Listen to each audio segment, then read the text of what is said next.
भजन को बढ़ा रहे हैं। जब चौथा महीना चालू हुआ भजन का तो अपनी तपस्या को और बढ़ाया महाराज। अब केवल हर 12वें दिन यमुना जी का जल पान कर लेते हैं और जल पान करके और अपनी भूख को शांत कर लेते हैं, लेकिन भजन करना नहीं छोड़ते हैं, भजन करते हैं। हरे राम राम राम सीता राम राम राम, हरे राम राम राम सीता राम राम राम, हरे राम राम राम सीता राम राम, हरे राम राम राम सीता राम राम राम, हरे राम हरे राम हरे राम।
तपस्या को बढ़ा रहे हैं।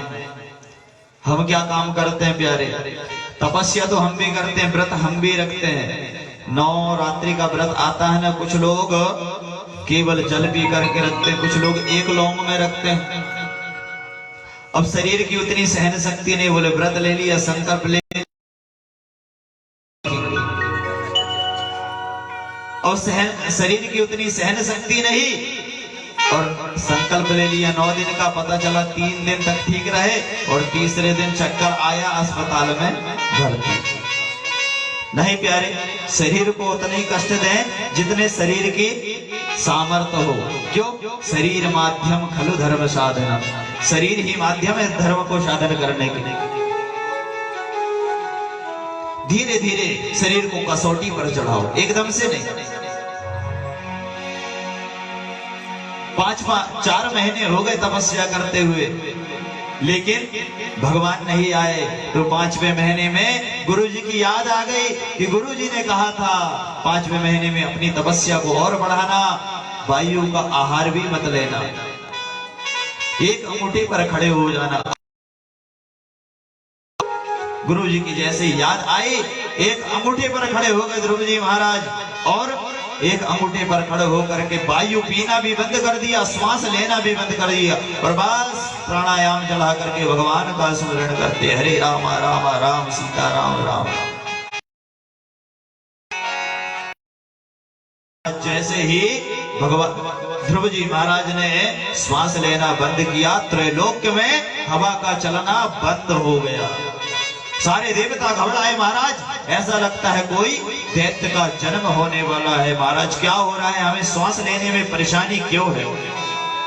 सारे देवता दौड़े दौड़े ब्रह्मा जी के पास गए, महाराज यह क्या हो रहा, हमें श्वास लेने में तकलीफ क्यों हो रही है? ब्रह्मा जी ने कहा, प्यारे अब तुम्हें क्या बताऊं, हमारी भी स्थिति वैसी, हमें भी श्वास लेने में दिक्कत हो रही है। सारे देवता दौड़े दौड़े दौड़े दौड़े भगवान विष्णु के पास गए, ब्रह्मा जी के साथ ले, और विष्णु से कहा, भगवान विष्णु से कहा, प्रभु ये क्या हो रहा है, ऐसा लगता कोई दैत्य का जन्म होने वाला। महाराज हमें श्वास लेने में तकलीफ हो रही है। भगवान विष्णु ने कहा, डरो मत प्यारे, मेरा 5 वर्ष का बालक ध्रुव और मेरी तपस्या कर रहा है। उसने वायु सेवन भी बंद कर दिया है, इसलिए त्रैलोक्य में हवा का चलना बंद हो गया। सारे देवता बोले, प्रभु फिर जाते क्यों नहीं हो? भगवान विष्णु ने कहा, प्यारे मैं उसे दर्शन देने के लिए नहीं जाऊंगा। सारे देवता घबराए, महाराज आप नहीं जाओगे तो हम मर जाएंगे।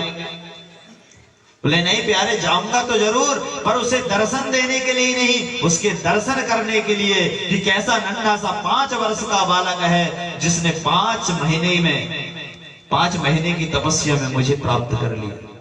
ऐसे बालक का दर्शन मैं भी करना चाहता हूं। भगवान सारे देवताओं ने कहा कि प्रभु प्रस्थान करो, जल्दी से उसे दर्शन दो। सारे देवता अपने स्थान पर गए। भगवान विष्णु ने गरुड़ जी को बुलाया, कहा गरुड़ चलो, भक्त को दर्शन देने के लिए चलना है।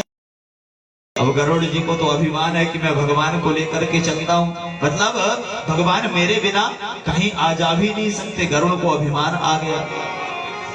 भगवान ने कहा, अच्छा इसको अभिमान आ गया, और भगवान कहते हैं मेरा सबसे प्रिय भोजन है किसी का अभिमान दूर करना, किसी के अभिमान को खाना, घमंड को खाना सबसे बड़ा भोजन है मेरा। चलो इसका इलाज जरूरी है, नहीं तो अभिमान एक बार आ गया तो वो धीरे धीरे धीरे धीरे बढ़ते जाता है। अभी छोटा है इसलिए अभी इलाज करना है।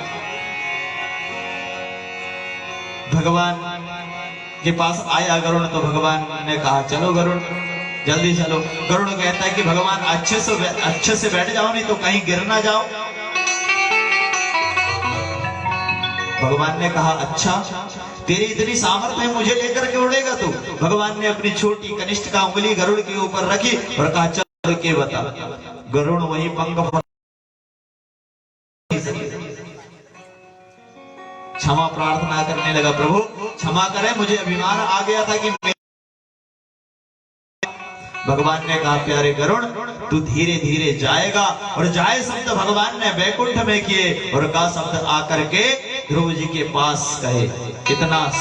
इतनी देर लगी भगवान को वैकुंठ से ध्रुव जी के पास आने में।